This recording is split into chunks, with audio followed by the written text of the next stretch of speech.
हाँ जी, सबको नमस्कार। मेरी आवाज आ रही है सबको?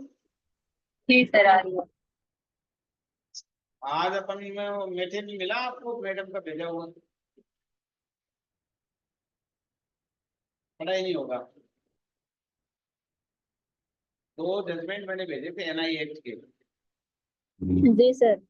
और फॉर्मा सब में एक है, ऊपर की जो कुछ न्यायालय का नाम, विचारण अधिकारी का नाम, केस की संख्या, उसका ईयर, उसका सीआईएस नंबर, उसका टाइटल, फिर कौन से धारा के अंतर्गत है, फिर उसके बाद भी कौन किसकी तरफ से उपस्थित है, उपस्थित कौन कौन है, एडवोकेट कौन है, कंप्लेनेंट की तरफ से कौन है, अरेस्ट उसके नॉन एप्लीकेंट की तरफ से कौन है, अक्यूज की तरफ से, और उसके बाद है आपका निर्णय, और उसके बाद राइट हैंड साइड में डेट, और फिर उसके ब्रीफ हो जाते हैं।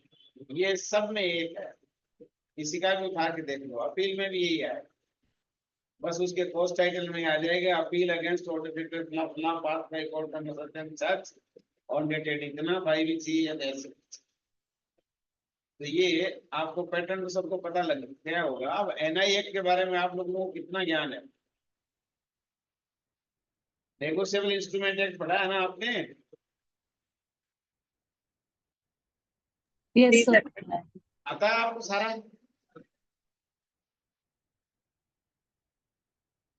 क्या क्या खास बात होती है इसकी? एनआई एक्ट की नेगोशिएबल इंस्ट्रूमेंट जो है, अपने कोर्स में 138 से लेके 148 तक है ना। 148 ए और जोड़ दिया बाद में लास्ट में, जो कंपनसेशन से संबंधित है। तो ये 11 सेक्शन समझ लो, 11.5 समझ लो, बीच में 143 ए भी जोड़ा है बाद में। तो जब कभी भी आप एनआई एक्ट के आप फैसला लिखेंगे, तो आपको क्या क्या चीजें ध्यान में रखनी है। सबसे पहला ये होता है कि एनआई एक्ट में कोई भी दो व्यक्तियों के बीच में कोई ट्रांजेक्शन होता है, उसमें पैसे का लेन देन होता है, तो पैसे के लेन देन के लिए जो कंप्लेनेंट होता है, इसमें जो ड्राइवर जिसको बोलते हैं, ड्राइवी जिसको बोलते हैं, या holder of the cheque in due course बोलते हैं, वो किसी आदमी को पैसा उधार देता है। और वो जो पैसा उधार दिया जाता है वो कोई एग्जिस्टिंग लाइबिलिटी और डेट के अगेंस्ट में होता है। और एग्जिस्टिंग लाइबिलिटी और डेट को एक्सप्लेनेशन में बताया है कि लीगली रिकवरेबल डेट होना चाहिए और लीगल लाइबिलिटी होनी चाहिए। ये बातें उसमें दे रखी है। और जो आदमी जिस दिन पैसा उधार लेता है, या किसी भी प्रकार के ट्रांजेक्शन के बदले में कोई गुड्स लिया हो उसके बदले में, या कोई भी प्रकार का कोई ट्रांजेक्शन हुआ उसके बदले में भी कोई चेक जारी करता है, तो वो चेक जब भी उसमें ये लिखा रहता है कि जब भी बैंक में लगाएगा उसका भुगतान हो जाएगा, इस आधार पर उसको दिया जाता है। चेक आप बैंक में लगाएंगे, बैंक में वो कितने टाइम में लगाएंगे उसके ऊपर लिखा रहता है। या तो आपका डेट ऑफ इश्यू से 6 महीने के भीतर, या उसकी वैलिडिटी पीरियड के अंदर अंदर, इसमें से जो कोई भी पहले आ जाता है, whichever comes first, either within 6 months from the date of issue of the cheque और within its validity, whichever comes first. जो टाइम पहले आता है, तो आमतौर पे आजकल पहले 6 महीने में चेक की वैलिडिटी रहती थी, 6 महीने तक, और आजकल चेक की वैलिडिटी 3 महीने हो गई। तो जब भी आप चेक, या कोई पोस्ट डेटेड चेक है तो उस दिन से, और या आपके आपका जिस दिन आपने तारीख डाल दी उस तारीख से 3 महीने के अंदर अंदर उसकी वैलिडिटी रहती है। 3 महीने के अंदर आप उस चेक को कितनी बार लगा सकते हैं? विद इन 3 months एक बार में लगाया, डिसऑनर हो गया, अब दोबारा लगा दीजिए। फिर डिसऑनर हो गया, तीसरी बार लगा दीजिए, चौथी बार लगा दीजिए। आप वैलिडिटी पीरियड में कितनी ही बार लगा सकते हैं। लेकिन एक बार यदि आपने लगाया, डिसऑनर हो गया, उसका आपने नोटिस दे दिया, उसका भुगतान नहीं किया 15 दिन में, जब आपको कॉज ऑफ एक्शन अराइज हो गया, तो फिर आप दोबारा नहीं लगा सकते। मेरी आवाज आ रही है? जी सर। स्पीड ज्यादा है ना, थोड़ी कम कर देता हूँ, तो पंखे की स्पीड से चलता है। तो बेसिक चीज क्या है? चेक का दिया जाना, चेक लीगली रिकवरेबल डेट और लाइबिलिटी अगेंस्ट में दिया जाना। क्योंकि कोई भी चेक यदि सिक्योरिटी के बदले दिया जाता है, सिक्योरिटी के रूप में दिया जाता है, तो उसके डिसऑनर ऑफ चेक का मुकदमा नहीं बनेगा। जो आपको चेक दिया है वो उसको आप या तो डेट ऑफ इश्यू से 6 महीने के भीतर या 3 महीने में उसकी वैलिडिटी होती है, डेट डाली हुई होती है, उस डेट से 3 महीने के भीतर भीतर आप लगा सकते हैं। जो ही आपने चेक अपनी बैंक में लगाया, इसके बारे में आप थोड़ा सा जान लीजिए कि पहले क्या था कि जहां आपकी बैंक है, चेक होल्डर की जहां बैंक है, उस बैंक में आपने लगाया, तो उसी बैंक के क्षेत्राधिकार का जो होगा कोर्ट, उसमें इस तरह से होता था, उसमें परिवार पेश होता था, उसमें कंप्लेंट पेश होती थी। बीच में एक जजमेंट आया 2014 में, दशरथ रूप सिंह राठौड़ स्टेट ऑफ महाराष्ट्र का आया, जिसने पूरा देश हिला के रख दिया। और चेक जो थे उसमें ये कह दिया कि जिस अभियुक्त ने या जिस ड्रॉवर ने चेक दिया है, उसकी बैंक जिस कोर्ट के क्षेत्राधिकार में स्थित है, वहां पे आप चेक लगा सकोगे। और जब पहले अब तक के केस हो गए हैं, वे सारे उस कोर्ट में ट्रांसफर होंगे जिस कोर्ट के जुरिस्डिक्शन में ड्रावर की बैंक स्थित है। पूरे के पूरे केस पूरे देश के जहां जहां ड्रावर की बैंक थी, यानी एक्यूज्ड की बैंक वाले स्थान में सब ट्रांसफर हो गए। बड़ा हाहाकार मचा, लोगों ने बड़ा अप्रोच किया। तो फिर सरकार ने क्या किया, सरकार ने ऑर्डिनेंस जारी किया 2015 में, और स्थिति पहले वाली बहाल कर दी और लिख दिया कोई जजमेंट, कोई ऑर्डर, कोई डिक्री, कोई अवार्ड, किसी भी कोर्ट का कुछ भी क्यों ना हो, उसके होते हुए भी, मतलब कहते हैं ना पंचों का फैसला सरना पे परनाला वही गिरेगा। तो ये कह दिया सरकार ने अमेंडमेंट करके 2015 में कि कोई कोर्ट का आदेश क्यों ना हो, यानी सुप्रीम कोर्ट के दशरथ रूप सिंह राठौड़ वाले निर्णय को यूटिलाइज करने के लिए उन्होंने ऑर्डिनेंस पास किया, और उसके अंदर ये स्थिति कर दी कि जो पहले वाली स्थिति थी दशरथ रूप सिंह राठौड़ के निर्णय से पहले, उसी को बहाल कर दिया। रिजल्ट क्या हुआ, all those cases which were transferred to the accused bank again transferred to the drawer's bank, यानी कंप्लेनेंट की बैंक जहां स्थित थी और जिस कोर्ट के ज्यूरिस्डिक्शन में स्थित थी, वही वापस ट्रांसफर कर दी। अब स्थिति क्या है, आप या तो वहां जमा आपका चेक, उस आपका जहां चेक होल्डर का या ड्राइविंग का जहां पे खाता है वहां आप लगा दीजिए, और वहां के ज्यूरिस्डिक्शन में आपका मुकदमा चलेगा। एक इसमें बात और आती है कि एक आदमी ने एक ही ट्रांजेक्शन के बदले में 10-15 चेक दे दिए, तो वो सारे चेक एक ही कोर्ट में चले, अलग अलग नहीं, चाहे बार बार लगाया हो चाहे कुछ, सबका एक साथ केस चलेगा, सब में अलग अलग सजा नहीं होगी, केस एक साथ चलेगा। तो ऐसी स्थिति में अब जो स्थिति ये है कि आप जिस बैंक में कंप्लेनेंट का खाता है, यानी holder in due course of cheque वाला खाता है, वहां पे आपका कंप्लेंट पेश होगा। और उस कंप्लेंट पेश करने में क्या होगा कि जो ही आपने चेक लगाया, लगाने के बाद यदि चेक डिसऑनर हो गया, अब डिसऑनर होने में कितने प्रकार के ग्राउंड्स हैं जिसके आधार पर चेक को डिसऑनर माना जाएगा। आप यदि नेगोशिएबल इंस्ट्रूमेंट 1881 पढ़ते हैं तो उसमें 142 में दो बातें दे रखी हैं। Either the amount of cheque is such that the amount in the account of the drawee is not sufficient to encash the check, to honor the check, यानी राशि इतनी नहीं है कि उस चेक का भुगतान किया जा सके। 5 लाख का चेक है मान लीजिए, और राशि 4 लाख है, या 5 लाख से 10 रुपए भी कम है, तो चेक आपका डिसऑनर होगा। मतलब money is insufficient in the account of the drawee, sorry drawer. तो ये आप देखिए कि वहां जब चेक लगाएंगे तो एक तो ये ग्राउंड हो गया। दूसरा ग्राउंड दे रखा है कि बैंकर के बीच में और अकाउंट होल्डर के बीच में एक एग्रीमेंट होता है। क्या एग्रीमेंट होता है कि बड़े बड़े बिजनेसमैन हैं, उनके बिजनेस चलते रहते हैं, उन्होंने एक एग्रीमेंट कर लिया होता है रिटर्न में कि मेरे खाते के अगेंस्ट में यदि कोई चेक जारी किया गया है मेरे द्वारा, तो उसकी राशि यदि 5 लाख से या 2 लाख से या 3 लाख से, जैसा आप एग्रीमेंट में लिखते हो, 5,000 से 50,000 से, जैसे मान लो आपने लिख दिया कि 50,000 से ज्यादा का कोई चेक मेरे खाते में लगाया है, तो 50,000 से ज्यादा वाले चेक को आपको इनकेस नहीं करना। तो ये है agreement between the bank and the account holder, that the amount which is agreed in the agreement should not exceed any check exceeding the amount of the agreement cannot be encashed।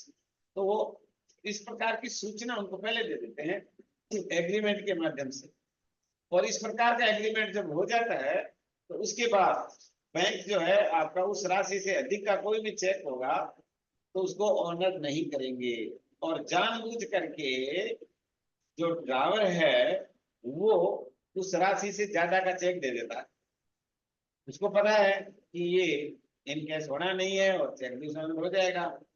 तो 2 ground वहां दे रखे, बाकी supreme court के judgement से, high court के judgement से जो आई और स्थितियां, उसमें एक स्टॉप पेमेंट, चेक आपने दे दिया और बाद में लिख दिया, तुरंत बैंक को सूचना कर दी कि इस नंबर के चेक का भुगतान रोक दिया जाए, पेमेंट ना किया जाए, तो ये तीसरा ग्राउंड हो गया। चौथा, जो ही आपने चेक दिया और 2-4 महीने के भीतर भीतर आपने बैंक को लिखित में सूचना दे करके और अपना खाता बंद करवा दिया, तो क्लोजर ऑफ द अकाउंट हो गया, स्टॉप पेमेंट हो गया, क्लोजर ऑफ द अकाउंट हो गया। या आपने जिस समय चेक दिया उसी समय आपका खाता बंद था, आपने बंद खाते का चेक दे दिया, तो ये आपके 5-6 ग्राउंड है। या फिर आपने सिग्नेचर ऐसे कर दिए जो मिलान ही नहीं खाते, आपके पहले वाले सिग्नेचर से मिलते नहीं, तो सिग्नेचर आपके मिसमैच होंगे तो चेक का इन्वेस्टमेंट नहीं होगा। या फिर चेक में कटिंग कर दी, या फिर अंकों में शब्दों में आपने अलग अलग राशि लिख दी, तो ये बहुत सारे ग्राउंड है। किन्हीं कारण से भी आपके चेक का इनकेसमेंट नहीं होता है तो all the grounds are of dishonour of cheque and liable for punishment, the accused is liable for punishment. तो ये इतने सारे आधार होंगे। तो जो ही आपने चेक लगाया, चेक इन बताए गए कारण के कारण डिसऑनर हो गया, डिसऑनर होने की सूचना आपको बैंक के द्वारा जो ही प्राप्त होती है उसके तारीख से 1 महीने के भीतर भीतर आपको अक्यूज्ड व्यक्ति को नोटिस देना पड़ता है और उस पैसे की डिमांड करनी पड़ती है, जितना पैसा आपने चेक में भरा हुआ है उतना, उससे कम ज्यादा नहीं। अब आप उसमें ब्याज नहीं जोड़ सकते, सिविल सूट करोगे, मनी रिकवरी सूट करोगे तो ब्याज जोड़ सकते हो, चेक की राशि में किसी प्रकार का आप परिवर्तन नहीं कर सकते। कारण क्या है कि चेक डिसऑनर के मामले में double the amount of the cheque का आपको भुगतान किया जा सकता है और उसको सजा भी दे सकते हैं।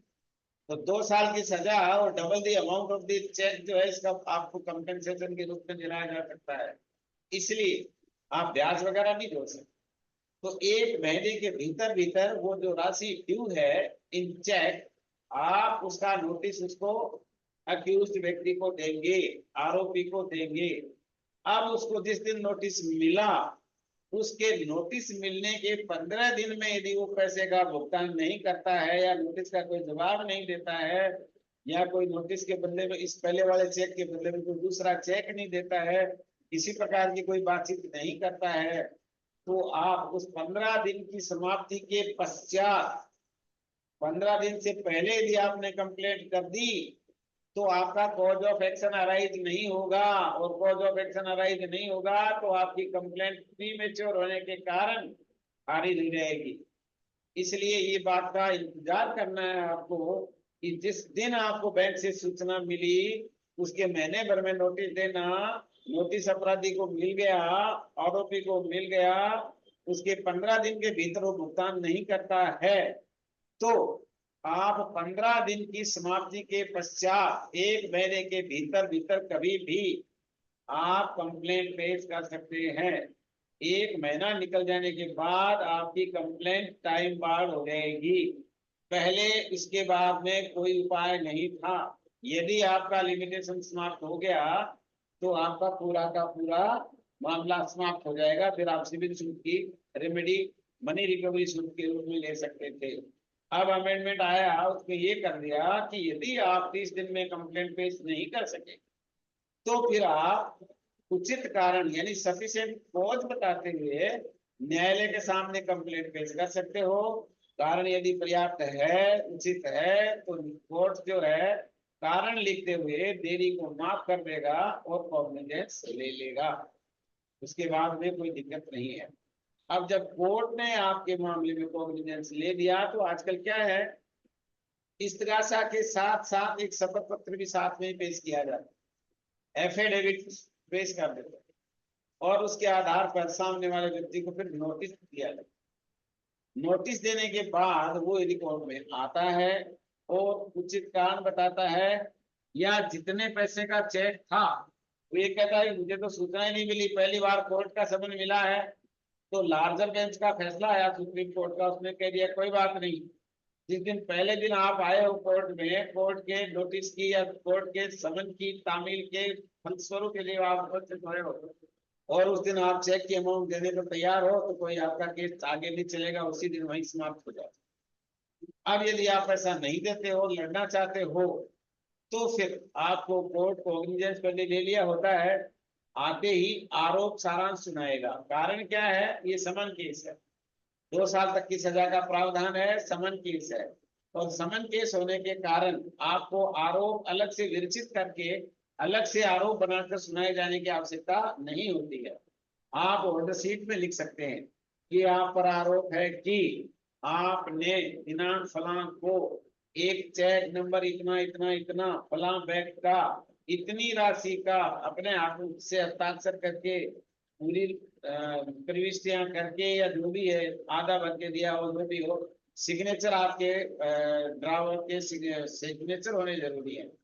तो दिया जिसको कंप्लेनेंट ने दिनांक फलां को अपने खाते वाली बैंक में प्रस्तुत किया एनकेशमेंट के लिए और उस बैंक से ये चेक आपके खाते में पर्याप्त राशि नहीं होने के कारण, स्टॉप पेमेंट के कारण, सिग्नेचर मिसमैच के कारण और जो भी मैंने अभी आपको 6 ग्राउंड बताए उनमें से सारे में से किसी एक के कारण डिसऑनर हो गया और उस डिसऑनर होने के पश्चात उसको सूचना मिली, सूचना मिलने के बाद आपको एक नोटिस दिया और नोटिस में आपसे राशि की मांग की गई और आपने उस राशि का भुगतान नहीं किया और इस प्रकार आपने ये जो है धारा 138 है ना, एक के अंतर्गत दंडनीय अपराध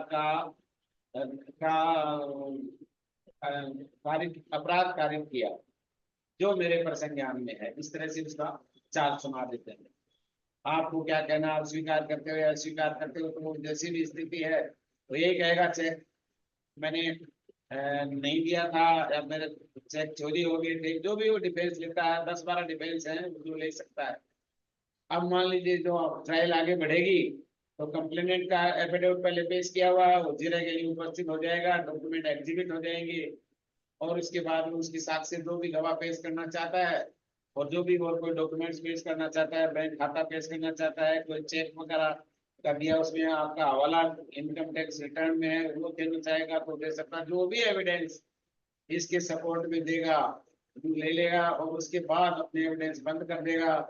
फिर मैंने आज आपको जो भेजा है उसमें बयान मुलजिम का इजहार शख्स ऐसे करके मैंने एक भेजा है आपको, उसमें साफ लिखा हुआ है कि मुलजिम के बयान कैसे लिए जाएंगे 313 CRPC के अंतर्गत, उसको आप पढ़ना, उसमें साफ लिखा रहता है। मैंने पहले बताया था कि धारा 313 CRPC के अंतर्गत अपना कंप्लेनेंट की बयान होने के पश्चात पूरे साक्ष्य उसके सामने रखते हैं कि तेरे खिलाफ परिवादी ने ये कहा, उसके गवाह ने ये कहा, ये डॉक्यूमेंट पेश कर प्रदर्शित कराए, आपको क्या कहना है, तो वो यही कहता है गलत है गलत है, मैंने कोई चेक नहीं दिया, मेरे को कोई पैसे की आवश्यकता नहीं थी, बिल्कुल मुझे धोखा फंसाया है, मेरा चेक इसके यहाँ इस मेरे यहाँ इसका आना जाना था और मेरे ऑफिस में से चेक चुरा के ले गया, मेरे घर से चेक चुरा के ले गया या किसी भी प्रकार से मेरा चेक इसके घर छूट गया, इसने भर लिया सारी राशि, मुझे तो कभी इस प्रकार के पैसे की आवश्यकता नहीं थी, बिल्कुल झूठ बोल रहा है।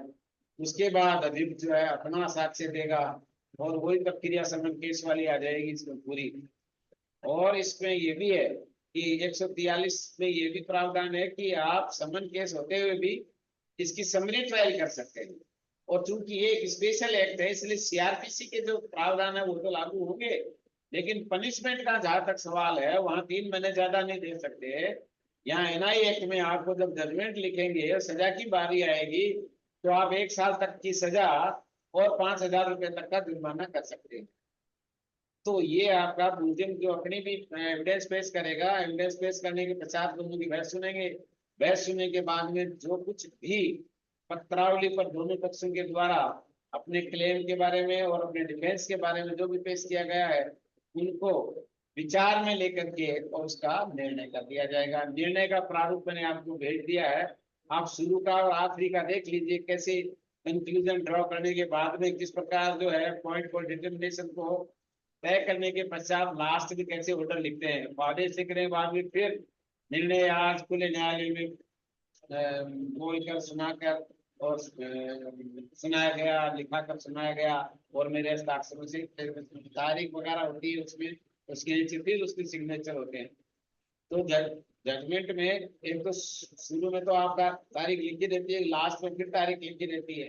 सारे प्रोफोलो मैंने दे दिए, फिल इन दी ब्लैंक्स है। जो कोई रास्ते में आपको बीच में इसके बॉडी के अंदर जो लिखना है वो आपको जो मैंने अभी बोल के बताया कि इस तरह से आपको चेक दिया था। तथ्य इस प्रकार है कि वादी सॉरी कंप्लेनेंट परिवादी ने अभियुक्त को इतने रुपए नकद उधार दिए थे, इतने रुपए का सामान बेचा था, जिसके बदले में अक्यूज आरोपी ने एक चेक फलां बैंक का जिसका नंबर ये, जिसमें राशि इतनी भरकर अपने हस्ताक्षर से मुझे दिया था और ये आश्वासन दिया था कि आप जब भी भुगतान प्राप्त करने के लिए इसको बैंक में लगाएंगे आपको भुगतान मिल जाएगा, है ना। इस प्रकार से पूरे फैक्ट को लिखने, सारे चेक लगाया, आदेशों में हुआ, सूचना मिली, नोटिस दिया, भुगतान नहीं किया, कॉज ऑफ एक्शन अराइज हुआ, फिर कंप्लेंट पेश की और कंप्लेंट पेश करने के पश्चात न्यायालय में कॉग्निजेंस लिया, फिर समन जारी किए, मुलजिम आया, बयान हुए, उनको मैंने पूरी प्रक्रिया को बता दिया, आपको वो रिपीट करनी है। कोई नई चीज नहीं है प्रक्रिया में, सारा का सारा वो का वो सेम टू सेम है। चाहे समन ले लीजिए, चाहे वारंट ले लीजिए, चाहे सेशन ट्रायल ले लीजिए। समन केस और वारंट केस में इतना फर्क है कि वहां पर विधिवत आपका अलग से चार्ज फ्रेम कराए जाने की समन केस में आवश्यकता नहीं है। ऑर्डर शीट जो होती है कोर्ट की उसी में सुना दिया जाता है, लेकिन ये मनाही नहीं है कि अलग से चार्ज बना के सुनाया नहीं जा सकता। एक शॉर्टकट है टाइम बचाने के लिए, आप उसके अंदर बिना अलग से परफॉर्मे में उसको लिख करके सुनाए जाने के बजाय आप डायरेक्ट भी उसको ऑर्डर शीट में सुना सकते हैं, ऑर्डर शीट में उसके हस्ताक्षर ले सकते हैं। तो ये आपका एनआई एक्ट के अंतर्गत जब भी आप निर्णय लिखेंगे उसमें आपका ये प्रारूप। अब सजा देते समय आपको क्या ध्यान रखना है, नंबर 1 ये देखना है कि चेक कितनी अवधि, क्योंकि चेक का पनिशमेंट ये होता है कि 2 साल तक की सजा और चेक की राशि का दुगना तक का जुर्माना वो क्षतिपूर्ति के रूप में दिलाया जा सकता है, उसका अंश के रूप। अब आपको पनिशमेंट देते समय क्या ध्यान रखना है, मान लीजिए आपका 10,000 रुपए का चेक, 10,000 के लिए कौन 2 साल की सजा देगा, तो 10 साल के लिए मान लो आपने 6 महीने की सजा दे दी और 10,000 का 20,000 रुपये जुर्माना और सारा का सारा उसको परिवादी को आप कंपनसेशन के रूप में दिला। एक तो ये तरीका हो। अब मान लीजिए आप समरी ट्रायल कर रहे थे, समरी ट्रायल करते करते आपके मन में आया कि भाई ये केस तो समन ट्रायल की तरह होना चाहिए, इसमें तो पूरा बयान वगैरह सब रिकॉर्ड करने चाहिए, समरी ट्रायल के रूप में नहीं करना चाहिए। तो तुरंत आप वही रोक दीजिए, दोबारा से गवाहों को बुलाइए और पूरा जीरे का मौका दीजिए, मुख्य परीक्षा करवाइए, जीरे का मौका दीजिए, पुनः परीक्षण का मौका दीजिए, जो भी डॉक्यूमेंट्स एग्जिबिट करना चाहते हैं उनको एग्जिबिट करने का मौका दीजिए, तो दोबारा से वो कर सकता है। कारण क्या है, जब आप समन केस की ट्रायल करते करते आपको लगता है कि इसको वारंट ट्रायल की तरह होना चाहिए, तो आप वारंट ट्रायल में उसको बदल सकते हैं, वारंट ट्रायल की तरह समन केस की ट्रायल कर सकते हैं, केस की गंभीरता को देखते हुए।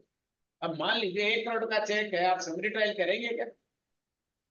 अरे 1 साल की सजा में कोई मुंह बदलेगा 1 करोड़ के लिए, और 1 करोड़ का चेक है तो 2 करोड़ हो जाते हैं उसके, तो 2 करोड़ के रुपए में तो कोई भी 1 साल जेल में रह ले, और 5,000 रुपए तो कोई शौक से तुरंत जमा करा देगा, उसका पिंड छूट जाएगा।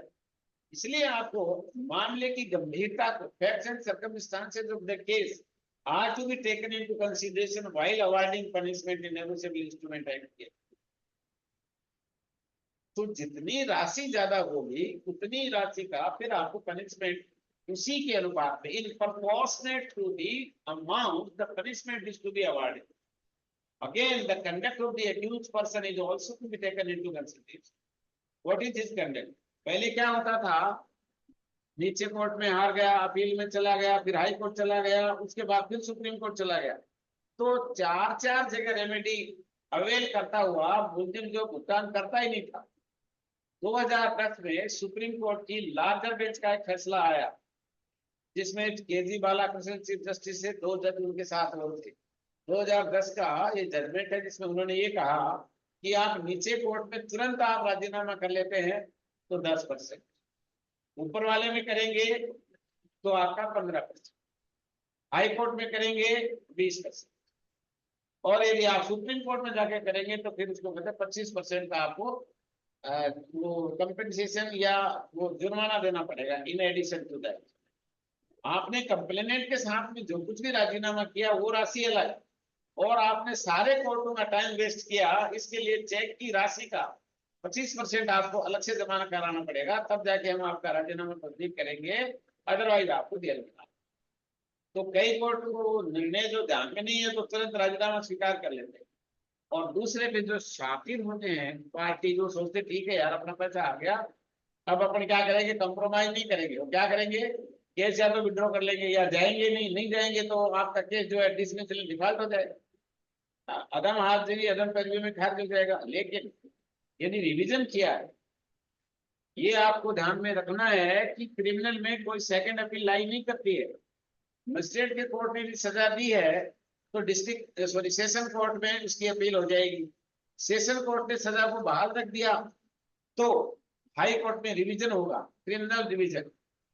और यदि तो उसने मजिस्ट्रेट कोर्ट में एक्विटल कर दिया है तो उसके विरुद्ध हाई कोर्ट में लीव टू अपील लेकर के फिर हाई कोर्ट में आपका लीव टू अपील चलेगी, बीच वाला मामला गए तो सुप्रीम कोर्ट में जब जाते हैं वहां स्पेशल लीव टू अपील के अंतर्गत जाया जाएगा।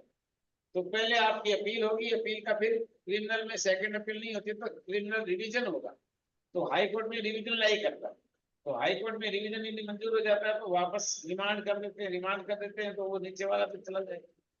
तो इस प्रकार से आपको जो अवार्ड करेंगे पनिशमेंट और सारी चीजें ध्यान में रखेंगे, तो इन सब चीजों को ध्यान में। अच्छा अपील में गए, अपील में मान लो निर्णय कर रहे हो तो क्या देखोगे आप, तो पहले क्या रखा है आजकल कि मिनिमम पैसा जमा कराना पड़ता है आपको 20%, वो जमा कराओ। और आजकल ये कंप्लेनेंट के हक में और अभियुक्त के विरुद्ध ये अमेंडमेंट और हो गया है, 143 ए जोड़ दिया और 148 ए और जोड़ दिया। इनमें क्या अरेंजमेंट कर दिया कि आप जो ही न्यायालय में आएंगे, जो ही आपको आरोप सारांश सुनाया जाएगा, उस समय आप पे 20% तक का कंपेंसेशन उसी समय जमा कराया जा सकता है, अप टू 20%। और जब आपका कन्विक्शन हो गया, जब आप अपील करेंगे उसके विरुद्ध, तो अपील में आपको 20% मिनिमम है, 20% तो कराना ही कराना है, ज्यादा कोर्ट के डिस्क्रिप्शन पे है। लेकिन अभी रिसेंटली 2024 के या 23 के अंत में एक फैसला आया है जिसमें ये कह दिया कि ये जो 20% वाला जो प्रावधान है पैसे जमा कराने का अपील से पहले 148 ए वाला, ये मैंडेटरी नहीं है, ये डायरेक्टरी है। हालांकि वर्ड सेल यूज हुआ है, फिर भी ये मैंडेटरी नहीं होकर के डायरेक्टरी है। कोर्ट को सारे फैक्ट्स एंड सर्कमस्टांसेस को कंसीडर करने के बाद बिना पैसे जमा कराए भी अपील को स्वीकार किया जा सकता है। और नीचे भी जहां आप उसको सुनाते हैं वहां भी आपको, वहां पहले से डिस्क्रिप्शन है, वहां अप टू 20% है और अपील में मिनिमम 20% है। दोनों के फर्क को ध्यान में रखना है। तो कोर्ट को एक डिस्क्रिप्शन और दे दिया कि आप चाहो तो 20% जमा करवाओ, और नहीं चाहो, आपको लग रहा है कि चेक की प्रोसीडिंग जो चली है उसमें गलत कन्विक्शन हो गया है, फैक्ट्स एंड सर्कमस्टांसेस ऐसा लगता है कि अपील में मेरिट है, मेरिट में डिसाइड करने पर ये कंप्लेनेंट के विरुद्ध भी जा सकता है, ऐसी यदि अनिश्चित स्थिति दिख रही है तो फिर आप 20% वाली राशि को कम कर सकते हैं या बिल्कुल माफ कर सकते हैं। तो ये आपको निर्णय लिखाते समय ध्यान में रखना है। कारण क्या था कि पहले इतने ये शातिर बदमाश हो गए थे कि चेक दे दिया, बात खत्म, ना लेना ना देना, ना तो चेक का भुगतान करें, ना कोई पेमेंट करें, ना नोटिस का परवाह करें।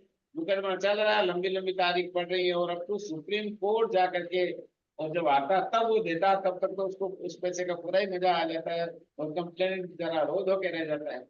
इसलिए जब कभी भी आप अवॉइड करें पनिशमेंट कन्विक्शन के पश्चात, तो ये चीजों का आपको ध्यान में रखना है। Punishment should be in proportionate to the amount of the cheque and the duration for which the amount is not paid। 2002 का चेक है और 2018 आ गया, 16 साल लगा दिए मुकदमे को घिसते हुए, तो 2 साल से ज्यादा सजा नहीं दे सकते, चेक की राशि के दुगना जुर्माना नहीं कर सकते। तो फिर आप कम से कम मैक्सिमम उतना तो करिए जितना 2 साल की सजा और चेक की राशि के दुगना तक का पूरा पनिशमेंट तो दी थी। कारण क्या, 16 साल लगे उसको। तो इस प्रकार से सारी चीजों को आपको ध्यान में रखना। अब आप ये बताइए कि किसी चीज को, इस चीज में आपके एनआई एक्ट में कोई चीज समझ में नहीं आई है तो मेरे को पूछिए, मैं बता देता हूँ।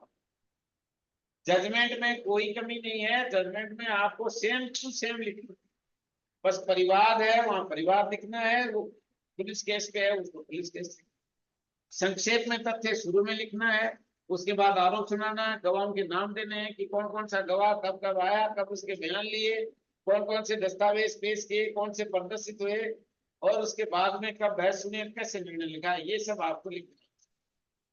बिल्कुल एक सीक्वेंस बनी हुई है। और मैंने प्रैक्टिकल करने के लिए आप लोगों के मैंने 3 4 5 जजमेंट भेज दिए हैं। ये रियल जजमेंट है, कोई फिक्सिशियस नहीं है, रियल फैक्ट पे आधारित है। इनमें आप काल्पनिक तथ्य भर भर के फैसला कर। जिनका इंग्लिश मीडियम है या तो उनकी इंग्लिश कमजोर है तो हिंदी में दो, और नहीं तो इसकी इंग्लिश में अनुवाद हो सकता है, नहीं समझ में आया तो मैं बता दूं। कोई चीज समझ में नहीं आई तो बताइए।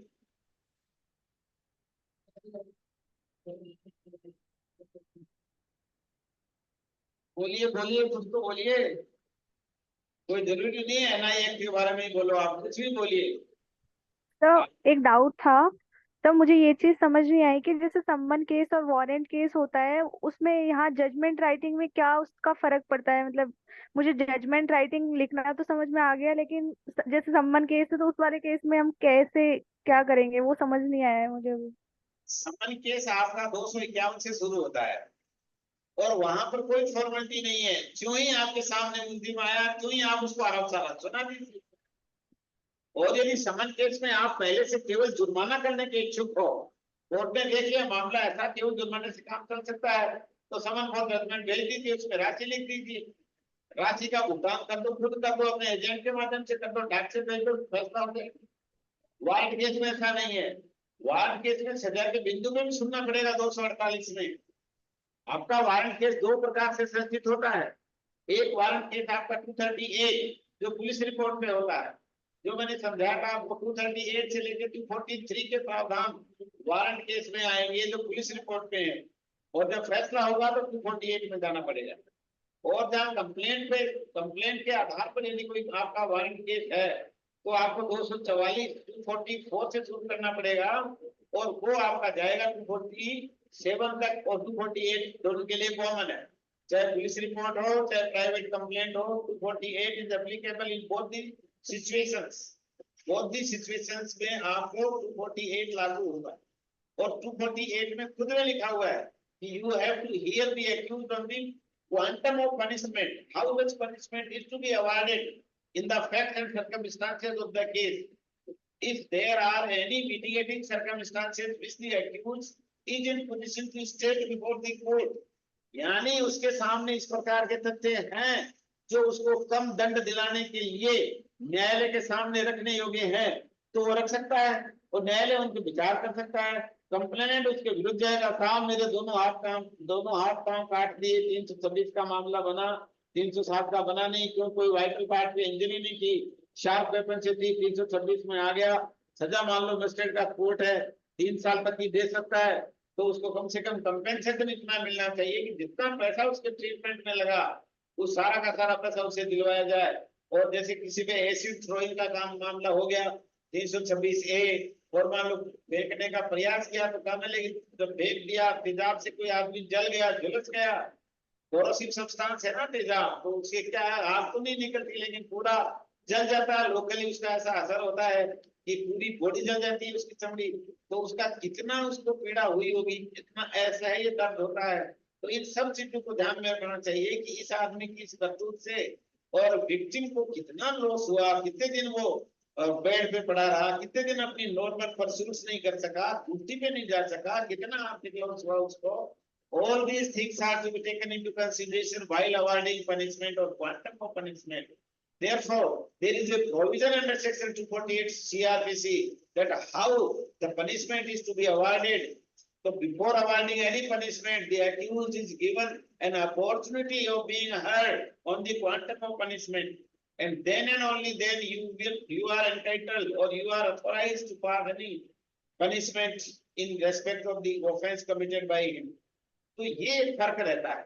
समन केस में कोई सजा के बिंदु पे सुनने का अलग से प्रावधान नहीं है, जो आपको दिया 2 साल तक की सजा हो चाहिए। आमतौर पे समन केसेस में प्रोविजन का फायदा दे देते हैं, पहले 360 का देते थे, अब चूंकि प्रोविजन ऑफ ऑफेंडर्स एक्ट 1958 लागू हो गया राजस्थान में, तो आपका 360 न्यूगेटरी हो गया है, 361 बेकार हो गया। 360 के लिए आप प्रोविजन का फायदा नहीं देते थे, 361 में कारण लिखना पड़ता था। अब आपको जरूरत नहीं है, दोनों सेक्शन आपकी निगेटिव हो गए, और अब तो नया एक्ट आया, पता नहीं कहाँ जाके पक्का होगा इसको। तो आपको प्रोविजन ऑफ ऑफेंडर्स एक्ट का यदि फायदा देना है तो ये ध्यान रखना है कि आप इसको तो छोड़ रहे हो प्रोविजन में, लेकिन विक्टिम का क्या होगा। पहले केवल पिनोलॉजी होती थी, दंड शास्त्र, अब विक्टिमोलॉजी हो गई, विक्टिम कंपेंसेशन स्कीम्स आ गई हैं कि भाई मुलजिम को आपने ऐसे ही छोड़ दिया सस्ते में, 100 पेशियों में से 2 पेशी भी तो आया नहीं, हाजिरी माफी लगती नहीं, उसके बाप का गया क्या, थोड़ा सा पैसा वकील को देकर के ट्रायल से बच निकला। तो उस समय आपको ध्यान में रखना है कि विक्टिम कितना इससे परेशान हुआ, उस विक्टिम की पीड़ा को ध्यान में रख करके पनिशमेंट दिया जाता है। कुछ समझ में आया? यस सर, जैसे कि ये सम्मन केस में हमें फॉर्मल चार्ज फ्रेम करने की जरूरत नहीं पड़ती। हाँ, तो सर ऑर्डर शीट में लिख देते, क्या सर? ऑर्डर शीट जो होती है ना कोर्ट की, आदेश पन्ना, हाँ ऑर्डर शीट को ज्यादातर लोग आदेशिका बोलते हैं, which is absolutely wrong. You need not to use the word आदेशिका। 99% लोग आदेशिका लिखते हैं, जो गलत है। ऑर्डर शीट को कहते हैं आदेश पन्ना, उर्दू में बोलो तो फर्द अहकाम, अंग्रेजी में ऑर्डर शीट। तीनों भाषाओं में बता दिया आपको। आदेशिका की गलती मत कर, आदेशिका कोई वर्ड, आदेशिका बोलते हैं समन, जमानती वारंट, वारंट, ये सब आदेशिका है। इनकी पालना करने के लिए पुलिस वाले जाते हैं, आप 141 में पढ़ना। न्यायालय के आदेश का नहीं, न्यायालय के आदेश का की पालना में गया और उसके किसी व्यक्ति को गिरफ्तार करने में बाधा उत्पन्न की, तो उस आदमी को भी 141 के अंतर्गत आप लपेट सकते हैं। हाँ, और बोलिए, और क्या पूछ रहे थे? सर, आप ऐसे केस का वो भेज सकते हो क्या, जैसे कि हमें देखने के लिए कि सम्मन केस है और उसमें ऑर्डर शीट, ये क्या बोलते हैं सर, ये फॉर्मल चार्ज फ्रेम नहीं किया है, ऑर्डर शीट पे हमने लिखा है, तो वैसा कुछ आप भेज दो तो। मैं आपको ऑर्डर शीट भेज दूंगा किसी को, और कहो तो यस सर। ये जो है ना, मेरे पास एक केस है, मैं साहब की लाया हूँ, उसमें आपको बता देता हूँ, ये शायद उसमें मैं नहीं लाया। मैं आपको एक ऑर्डर शीट मैडम को भेज दूंगा, मैडम आपको भेज दूंगा। Okay sir. आपको क्या सर? चार्ज का तो मैंने भेजा है, पहले आपको बुक भेजा है, हाँ लेकिन सर। ऑर्डर शीट पे कैसे लिखते हैं वो मैं अलग से। ऑर्डर शीट में ऐसे लिखते हैं, देखिए तारीख डालेंगे, बाएं तरफ तारीख डालेंगे हाशिए में, हाँ सर। ऊपर कोर्स देश का टाइटल लिखा जाता है, फलाना बनाम फलाना, मतलब ए बनाम बी। कंप्लेंट केस है ना, तो ए बनाम बी हो गया, और यदि वैसे होगा तो सरकार का नाम फलाना, because every offence committed it's committed against state, ये स्टेट की ड्यूटी है लॉ एंड ऑर्डर की, तो वो स्टेट की, तो इसलिए सरकार का नाम फलाना, स्टेट वर्सेस फलाना। उसके बाद लिखते हैं सहायक अभियोजन अधिकारी, आजकल ये सहायक अभियोजन अधिकारी उपस्थित, उसका नाम लिख सकते हैं, सहायक अभियोजन अधिकारी फला उपस्थित, अभियुक्त फला मय अधिवक्ता उपस्थित, अभियुक्त का नाम आ जाएगा, अभियुक्त फलाना मय अधिवक्ता फलाना उपस्थित। और आज अभियुक्त को इस प्रकरण में उसके विरुद्ध आरोपित अपराध अंतर्गत धारा फला का चार्ज मौखिक रूप से सुनाया गया। जो नहीं पता उसने लिख दिया कि आप पर आरोप है कि आपने फला तारीख को एक चेक नंबर दस बैंक फला फला फला राशि, पहले चेक के साथ राशि आनी चाहिए, एक चेक राशि इतना बैंक फलाना का और फला तारीख को फला आदमी को दिया, और उस आदमी ने इस बैंक को अपने खाते वाली बैंक में भुगतान प्राप्त करने के लिए पेश किया, जहां से आपके खाते में पर्याप्त राशि नहीं होने के कारण चेक अनादृत हो गया। अनादृत होने की सूचना परिवादी को मिलने पर उसने आपको नोटिस फला तारीख को दिया, जो आपको फला तारीख को मिल गया। नोटिस मिलने के पश्चात भी आपने 15 दिन की अवधि में उस राशि का, चेक की राशि का भुगतान नहीं किया, और चेक की राशि का भुगतान नहीं किया, और जिसके कारण आपके विरुद्ध एनआई एक्ट 1881 की धारा 138 के अंतर्गत दंडनीय अपराध का गठन हुआ, जो मेरे पर संज्ञान में है। अब आप बताओ, अपराध स्वीकार करते हो या अनिच्छा चाहते हो? ये बिना फॉर्मेट में लिखने के बजाय ऐसे लिखो। Okay sir. मैंने धीरे धीरे बोला, आप लिख भी सकते थे, लेकिन मैं इसलिए छोड़ रहा हूँ कि आप अपने दिमाग से लिख करके मुझे बता देना, मैं बता दूंगा दंड लेगा नहीं लिख, कुछ गुंजाइश रहती है।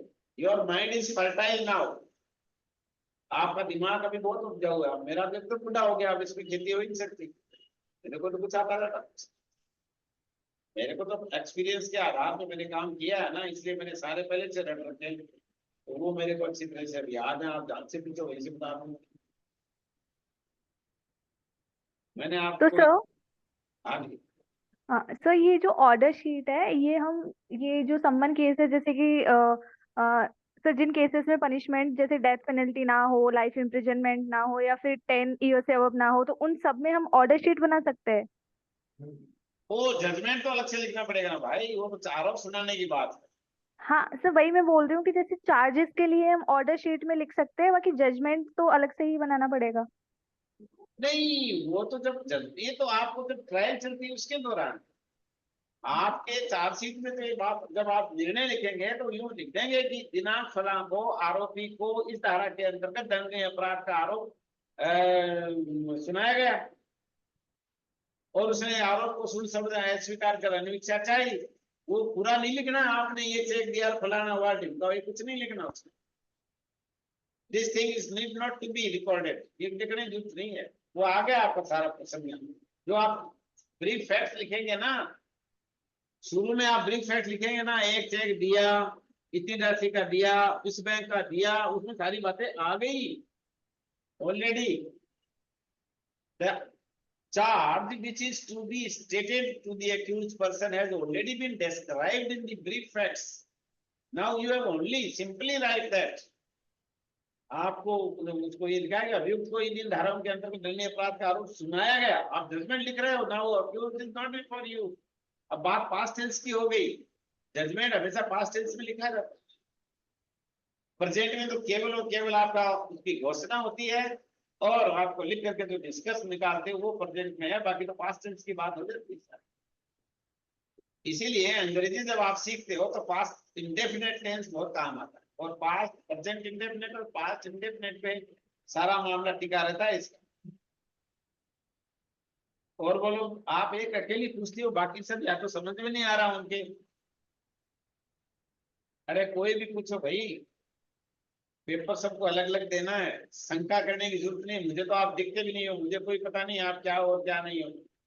मैं तो एक स्क्रीन के सामने लगातार बोल रहा हूँ, इसलिए आपको ये शंका करने की जरूरत नहीं कि कौन क्या सोचेगा, और ये सोचोगे लोग क्या कहेंगे, तो फिर आप बिना बात किए रहेंगे। सवाल पूछिए, अपनी कुंठा शांत कीजिए। आपके सामने एक पुराना अनुभवी आदमी है, आप उसका फायदा उठा सकते हैं। सर, तो हाँ, जैसे कि कोई भी सेक्शन में ये लिखा होता है कि ट्राइबल बाय एनी मजिस्ट्रेट, तो वो एनी मजिस्ट्रेट में हम क्या लिखेंगे? आप ये समझिए कि अपने राजस्थान में सेकंड क्लास मजिस्ट्रेट का कोई अस्तित्व नहीं है, अपने यहाँ असिस्टेंट सेशन जज का कोई अस्तित्व नहीं, तो एनी मजिस्ट्रेट माने magistrate of the first class. तो फिर सर सेक्शंस में अलग से क्यों लिखा होता है कि tribal bye magistrate of the first class? अलग तो कहीं नहीं लिखा रहता, डायरेक्ट में कहीं नहीं लिखा हुआ, बाकी कमेंट्री है वो आपकी सुविधा के लिए लिख देते हैं, पैसे नहीं कमाने के लिए। हाँ, नहीं सर, मैं ये बोल रही हूँ जैसे कि कौन से में लिखा? सर जैसे कि कुछ सेक्शंस होते हैं ना जिसमें पनिशमेंट कम होती है, तो वो ट्राइबल बाय एनी मजिस्ट्रेट, अगर पनिशमेंट अबव 3 इयर्स है तो tribal bye magistrate of first class, तो अरे ऐसा नहीं वैसे। होता, जो शेड्यूल में दे दिया ना वो trial by that particular magistrate ही होगा। बात क्या है, यहाँ क्वांटम ऑफ पनिशमेंट नहीं देखा जाता है। अरे 326 में उम्र कैद की सजा है, ट्राइबल बाय मजिस्ट्रेट है तो 3 साल तक ही दे सकता है। ज्यादा से ज्यादा ट्रायल के दौरान ये समझे कि इसको पनिशमेंट ज्यादा मिलना चाहिए, सीधे उनको भेजेगा तो 7 साल की दे देगा। कुछ एनोमली है कानून में। 326 में जब उम्र कैद की सजा का प्रावधान कर दिया तो यार सेशन ट्राइबल बनाओ ना उसको। 409 में गबन के मामले में यदि आपने उम्र कैद कर रखी है तो दो ना सेशन। 308 आपका है सेशन ट्राइबल है, 308 है ना सेशन ट्राइबल है। और यस एक सर। आपका वारंट ट्रायल छोटा है, मजिस्ट्रेट ट्राइबल है। एक आपका केस है जो क्रॉस केस है, या एक ही केस में बहुत सारी धाराएं लगी हुई हैं। अधिकांश धाराएं तो है मजिस्ट्रेट ट्राइबल और बाकी आपके सेशन ट्राइबल है एक आदि, तो सारा सेशन ट्राइबल में चला गया। फिर अलग अलग थोड़ी देखे। यदि एक अपराध कॉग्निजेबल है और बाकी सारे नॉन कॉग्निजेबल है तो भी एफआईआर दर्ज होगी। अरे यस सर। 323 341 में 323 में सजा ज्यादा है, 300 तो नॉन कॉग्निजेबल है, 341 में 1 महीने की सजा कॉग्निजेबल है। ये कोई क्राइटेरिया नहीं है, तो कानून बनाने वालों ने सर किस तरह से कानून का सत्यानाश किया। 1 महीने वाला कॉग्निजेबल है, 1 साल वाला नहीं है। अरे ठोका है यार, अच्छी तरह से ठोका, 50 ठोके आई है, लेकिन सारी सिंपल है। केवल हर्ट है, कोई ग्रीवस हर्ट नहीं है, लेकिन है वो नॉन कॉग्निजेबल। क्या कर लो आप। तो सर जैसे कि ये सेक्शंस में तो काफी जगह ये लिखा होता है कि भाई इतनी पनिशमेंट है तो ये वाला कोर्ट डिसाइड करेगा, लेकिन काफी बार वो चीजें मतलब कि रियल लाइफ में तो इम्प्लीमेंट नहीं हो रही होती है, तो हम मतलब कि कोर्ट का सही नाम देखने के लिए कहाँ देखे? शेड्यूल में देखे या फिर सेक्शंस में ही देखे? सेक्शन में मिलेगा नहीं, कॉमेंट्री किताब में मिलेगा।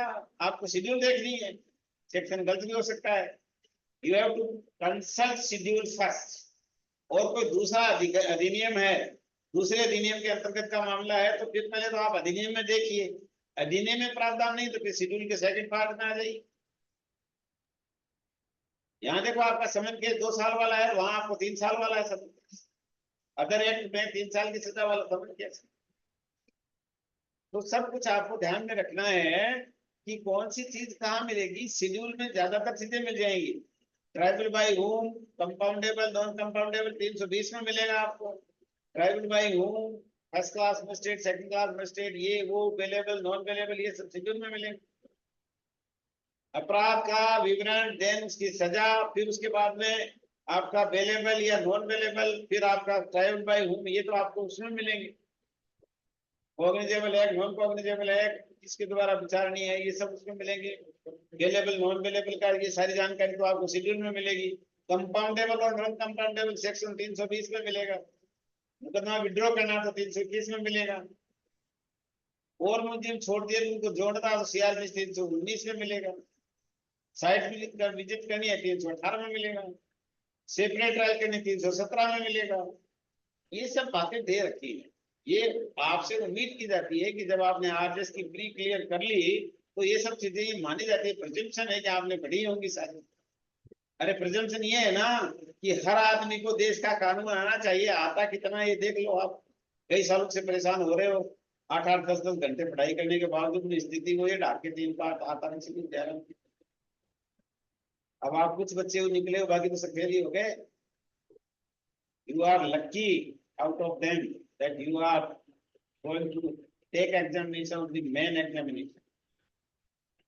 ये मैंने एक दिन पहले बताया था ना आपको, आप परीक्षा लेने जा रहे हो, परीक्षा देने जा रहे हो, कैसे अंग्रेजी बनेगी? भाई आप ये कहो कि मैं परीक्षा देने जा रही हूँ, इसकी ट्रांसलेशन क्या होगी?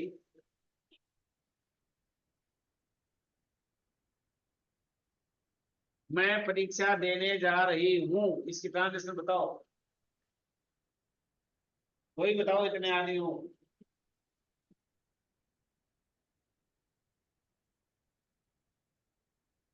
कितनी पूरी स्थिति है बताओ।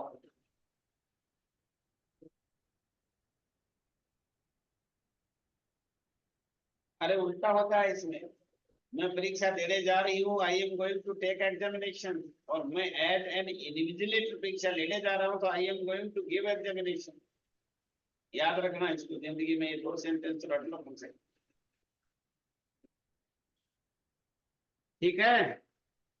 और कोई चीज पूछनी है तो बताइए, बाकी मैंने मेटर आपको दे दिया, मैंने आपको नंबर भी दे रखे हैं। कोई भी चीज समझ में नहीं आए तो मेरे को बात भी पूछ सकते हैं, कोई मनाही नहीं है। प्रज्ञा इंस्टीट्यूट के नाम से कोई भी मुझे फोन करेगा, मैं सहज बता दूं। सर, हाँ, तो हम फिर कोर्ट का नाम ढूंढने के लिए क्या, मतलब मुझे अभी भी समझ में नहीं आया कि पनिशमेंट के हिसाब से देखे क्या, अगर इसमें इतनी पनिशमेंट है तो ये वाला कोर्ट ट्राई करेगा, क्योंकि जैसे हायरार्की ऑफ कोर्ट्स में हम देखते हैं कि इतने से अबव है तो ये वाला कोर्ट इसको पनिश करेगा। आपको शेड्यूल देखना है भाई, आप कोई से ही मस्टर्ड हो, आपको शेड्यूल देखना है। सीजीएम में, एसीजीएम में, चीफ मेट्रोपॉलिटन मजिस्ट्रेट में, मेट्रोपॉलिटन मजिस्ट्रेट, कोई फर्क नहीं है शेड्यूल में। Magistrate of the first class लिखा होगा या फिर सेशन लिखा होगा, बस। आपको अपराध की गंभीरता नहीं देखनी, आपको शेड्यूल देखना है। अरे मैंने बताया उदाहरण देकर के 326 में आजीवन कारावास है भाई, थोड़ी देखना आपको। Yes sir, okay. आपको 3 साल की पावर है, आप क्या जो पहाड़ को तीर मार लेंगे। आपको देखना ही नहीं है कुछ भी, आप समझो इस चीज को कि शेड्यूल में जो दे रखा है वो tribal by that particular court है। ट्राइबल बाई मजिस्ट्रेट, मजिस्ट्रेट में कोर्ट, तो मजिस्ट्रेट का कोर्ट हो गया। आप दिमाग में इतना ज्यादा जोर देते क्यों हो? मैंने बताया ना आपको, अपराध का विवरण, मतलब धारा कौन सी है, उसमें क्या अपराध है, फिर ये आपका पेलेबल है या नॉन पेलेबल है, कंपाउंडेबल है या नॉन कंपाउंडेबल है। ये आपका 320 में मिलेगा, ये दो बातें, cognizable, non cognizable, bailable, non bailable और ट्राइबल बाई होम, ये आपकी उसी शेड्यूल में मिलेगी। अब आपको ये देखना है कि पर्टिकुलर ऑफेंस है वो ट्राइबल बाई विच कोर्ट है, तो वहां देर का सारणी में। अब आपको क्वांटम ऑफ पनिशमेंट नहीं देखना कि आगे में कारावास है तो कौन सा देखेगा, कंफ्यूज होने की आवश्यकता नहीं है। यही लिख दिया कि tribal by magistrate first class को, आपको वही जाने, कोई दिमाग पे जोर देने की आवश्यकता ही नहीं, शेड्यूल अपने आप में क्लियर है। और बोलिए।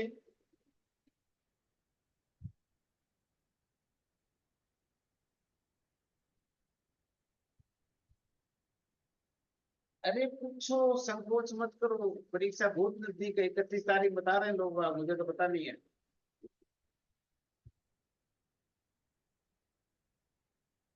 नहीं पूछना।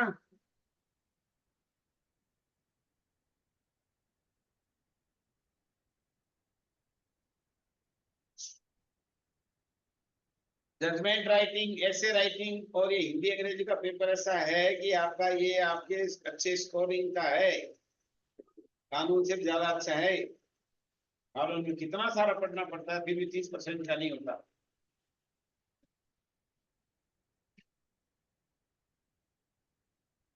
बंद करूं क्या, कोई नहीं पूछ रहा फिर?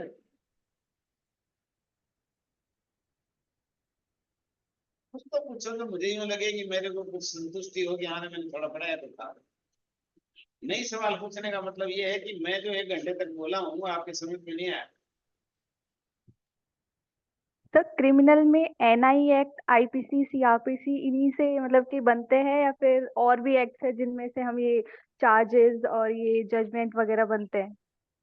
ये मैं किसी को अंधेरे में नहीं रख सकता, मुझे नहीं पता कौन सा, मुझे तो ये नहीं सर, क्वेश्चन में नहीं, इन जनरल मतलब जो केसेस आते हैं वो वाली चीज पूछ रही हूँ मैं तो। कि कम ही आते हैं, और ज्यादातर आईपीसी के ही पूछते ओके सर। हैं। पेपर देख लो यार, आप लोगों के पास तो पेपर है ना, कौन से पेपर में क्या पूछा है। मैंने आपको नंबर भी दे रखे हैं, प्रज्ञा के नाम से कोई क्वेरी करेगा मैं तुरंत जवाब दे दूंगा उसको, आपको कोई दिक्कत ही नहीं है। और 24 घंटे अवेलेबल हूँ, बुढ़ा आदमी, सोता भी नहीं, आप कभी पूछ सकते हैं। कोई प्रॉब्लम नहीं है। दिन में हाईकोर्ट में रहते हैं, उस टाइम थोड़ा अवॉइड करिए। बाकी तो मेहनत करना, तो पेपर तो आप ही को दे के आना पड़ेगा, मैं तो लिखने से रहा। और एग्जामिनेशन बाई चांस होता था, सारी चीजें याद नहीं होती हैं आपको। स्टाइल आनी चाहिए बढ़िया कि आप क्या भाई हर्ट करने का कोई नहीं है। मैंने तो इतनी सारी परिभाषाएं रट रखी, मैं आपको सुनाने लगूँ तो एक वर्बटम बता दूंगा, एज इट इज। किताब चेक कर लो आप मिला। पर ये मेहनत से होते हैं, ऐसे नहीं। कविताएं ऐसी लिखी हुई है कि आपने मेरा जो वीडियो सुना होगा आपने, मेरा जीवन परिचय वाला, क्योंकि मैंने कितनी 3-4 कविताएं कानून की सुनाई है उसमें। नहीं सुना आपने? अरे मेरा एक वीडियो भेजा होगा मैडम ने आपको। तो नहीं जजमेंट राइटिंग वाली क्लास का? नहीं, मेरे जीवन परिचय का, उसमें मैंने कानून की कविताएं घिसेट दी बीच में। तो उसका तो आइडिया नहीं है, शायद ग्रुप में तो नहीं है। वो मेरे पास आपका नंबर नहीं, मेरे पास भेजा हुआ मैडम ने, मैं भेज दूंगा। मेरा नंबर है ना आपके पास? एक दो यस दिन सर। दिए थे तो मैडम से ले लो, दे देंगे ना वो, पूरा पूरे यूट्यूब पे हो तो। Okay sir. तो कोई भी देख रहे हैं, मैं बताऊं आपको, देखो ये अच्छा वाला है वो तो। मेरा पूरा मैडम ने चित्रण करके यही रिपोर्ट किया था। एक दो,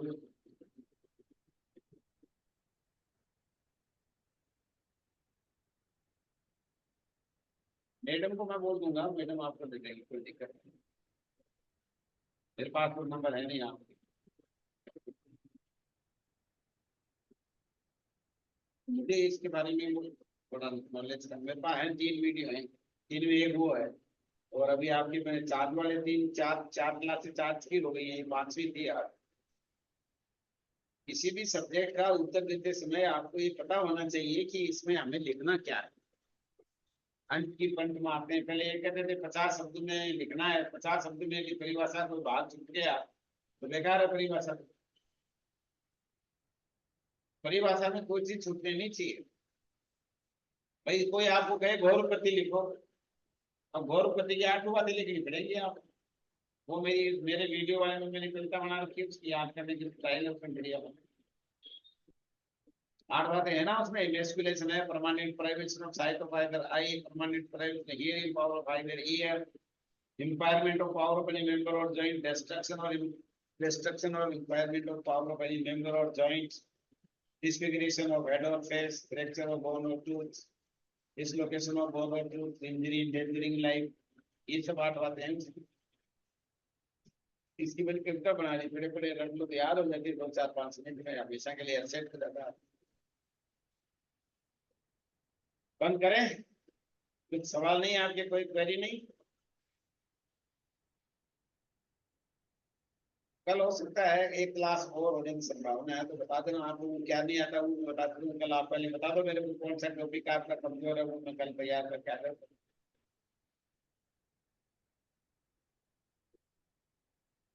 मैडम को बता देना, मेरे को नहीं बताते हो तो इस बिंदु पे हमारे को और सी जानकारी बनता है।